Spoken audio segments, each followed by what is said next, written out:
Ethan Carter I didn't know, but he knew who I was. When the police won't help you and the priests don't believe you, you call on Paul Prospero. You call on me. If you're a kid like Ethan, you're right, plenty do. Ethan's letter started out just like any other fan mail, but soon there were mentions of things no little boy should know about. There are places that exist that very few people can see. Ethan could have drawn a map. I hadn't entered Red Creek Valley yet, but already I could feel its darkness reaching out for me. Finding Ethan Carter wasn't going to be as easy as knocking on his door. I was too late for that. To find Ethan, I had to figure out what this place was trying to hide from me. And that's the setup for The Vanishing of Ethan Carter, an independently produced video game by the Astronauts. That's the name of the indie studio. Yes, this is an indie game, not that you know by the environment. It's gorgeous. Graphically, it is absolutely an achievement. Now, it's a resource hog. It's a beast. I had to turn down the graphics to medium textures, even though I'm running 32 megs of RAM and an i7 processor. So, I mean, it does take up a lot of resources. Really gives your video card a workout. I'm running a 970 NVIDIA card, and it looks great, but I was having some performance issues before, like some really major crashes before I turned it down. So if you don't want to worry about troubleshooting, I recommend you pick up the game on PS4 and not do it on PC. As you can see, the game, this is right at the beginning. I'm showing you very, very early game gameplay to talk through. You can see you get right into it. And I'm not going to show you any complete puzzle solutions. I'm just going to give you a sense of the puzzles, because the story and the puzzles are nicely interwoven in this game. Let me show you a bit more graphics showing off, and then I'll talk to you more about that ludonarrative element, because it's definitely a highlight and a reason to play the game if you like this sort of thing. As you can see, this is an Unreal Engine game, so much for, you know, the Unreal Engine not performing well in open world environments. Seemed like a quiet, ordinary place. I'll let him talk. I've learned two things in my life. No place is truly quiet, and nowhere is really ordinary. Ethan warned me about that. Warned me not to be fooled by what I saw here. He didn't need to worry. I'd worked dozens of cases, hundreds. This would be my last one. So when I was, you know, in writing school, they didn't actually call it writing school. It was an English major with, you know, some creative writing courses. And they always said to avoid voiceovers if you can. Now, this game obviously breaks that rule, but they are used to let you know when you're wandering around exploring that you're going in the right direction for something. And I like that. I think they used a first-person perspective to keep a character out of the way of the environments, because, you know, the look of this game is obviously a selling point as well. Now, I'm going to show you guys one more bit of gameplay. I'm going to show you mostly a solution for a puzzle to show you how the game mechanics work, so I can show not tell, which is why you're not supposed to use voiceovers. And so you can see how it works, because this is how the game functions. And if you don't like this, skip it. As you can see, I looked at something, lined up the floaty words, and it shows us where the crank to start the rail car is lying. And that is actually pointing you in the direction of where it is. You may notice as well that you got a bit of a music swell. You might be able to hear the environmental sounds. The audio in this game is fairly minimalist, but don't let that fool you. It's not sparse. It does exactly what it needs to do. It maintains tone, it maintains tension, and it gives you little audio clues to stop you, if you're paying attention, from wandering around quite so much. It gives you little indications that, you know, you done bad or you done good. More you done good. It makes a little noise when you've done something you're supposed to do. To minimize the problem that puzzle games can sometimes get into. Yes, this is blood and guts. It's not one of those static puzzle games that shy away from violence. This is a very grisly story. Now that I've covered video and audio and you guys can see the gameplay, here's our first body. That sets it up. I'm going to talk a little bit about the story because people are either going to love it or hate it. And it's the writer of the game. If you understand his work, you can look it up if you want, but I recommend you don't, because if you know who wrote the game, you know exactly what kind of story this writer tells. He does it again and again and again and again. So I was kind of glad that I didn't see his name until the end credits, because I would have found the story even less of a surprise than I did. Now, most people have not taken English literature, so certain things that jumped out for me right from the beginning won't be as obvious to other people. So there are different kinds of experiences. I really don't get the sense that they were attempting a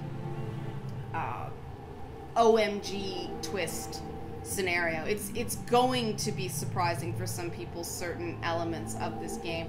Others won't be. If you're paying attention, it does lay out what it's trying to do fairly early, as far as I'm concerned. I guess it really depends on what you do with the puzzles, what order you discover and complete the puzzles. For me, well, I won't say because I want people to discover it on their own, because you feel very smart when it lines up, and I'm trying to avoid spoilers.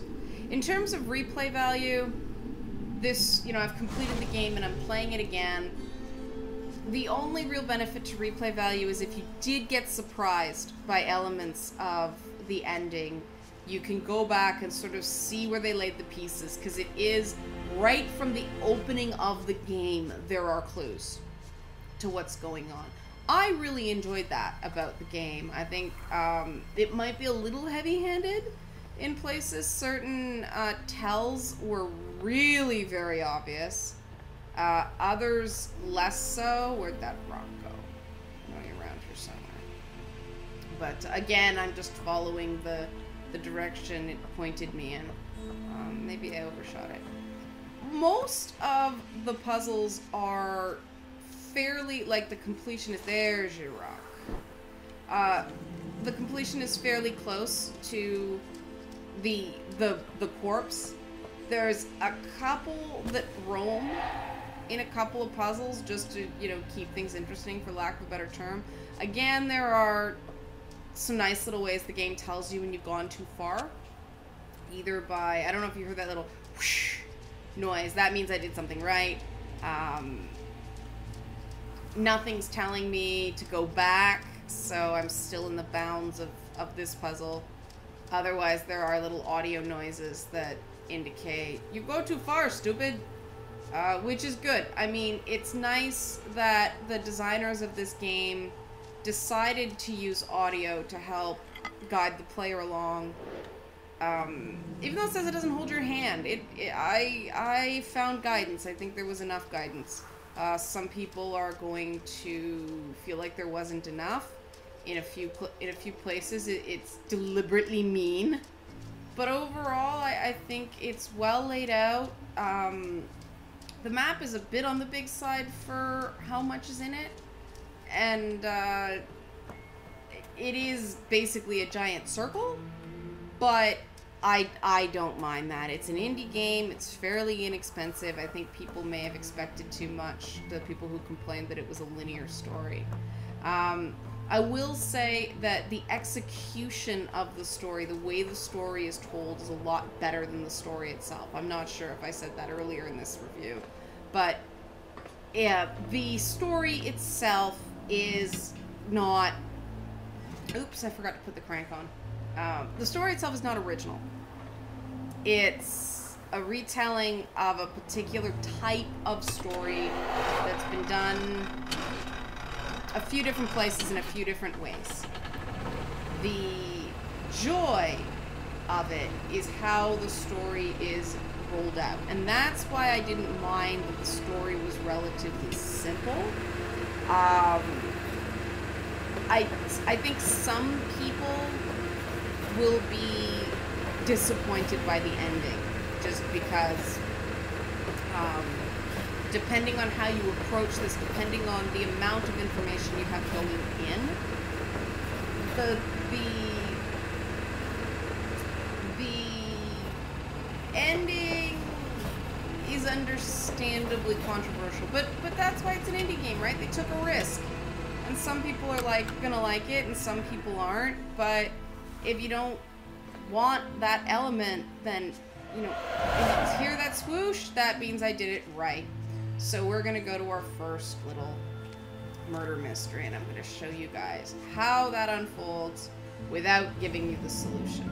See, touch and hold the body. And it opens up to this Paul Prospero vision.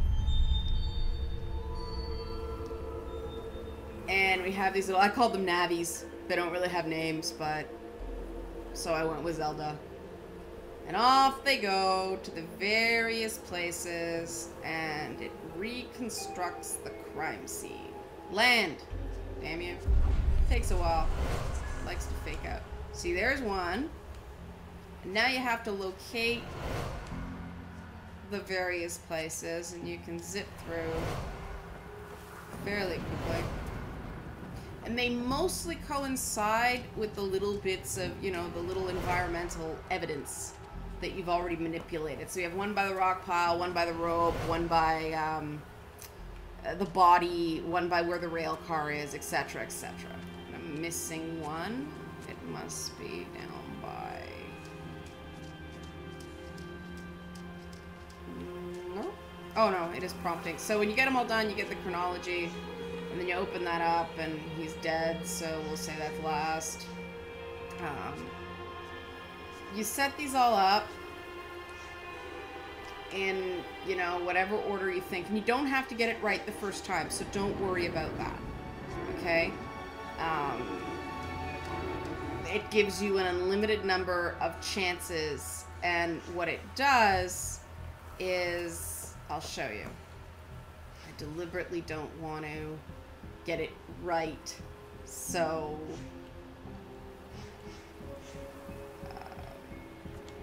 I'll deliberately, well,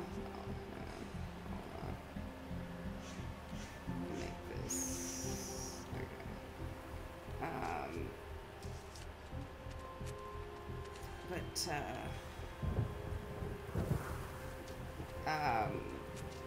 So you fart around with this stuff, and they all have to have numbers before you can play the scene out. And this is not the only way the game delivers story. The game delivers story environmentally through voiceover, all that stuff. But now that we've got it all together, we've got that little Y prompt at the bottom for visuals. And then it takes you through the story. Listen to me. We can destroy it. I know how. You can't destroy it, Ethan. You can't destroy time. And that's what he is.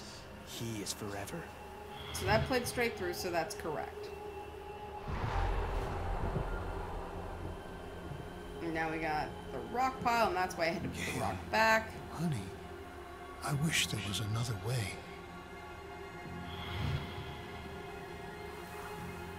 Travis, tell me where Ethan is. Now. I'm giving the sleeper what he wants. What all of us want. Look, old man, you need to go home. Oh, no!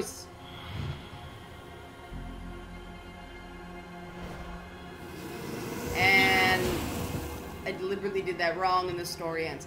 When it's correct, it will all line up, and it will give you the complete scene there.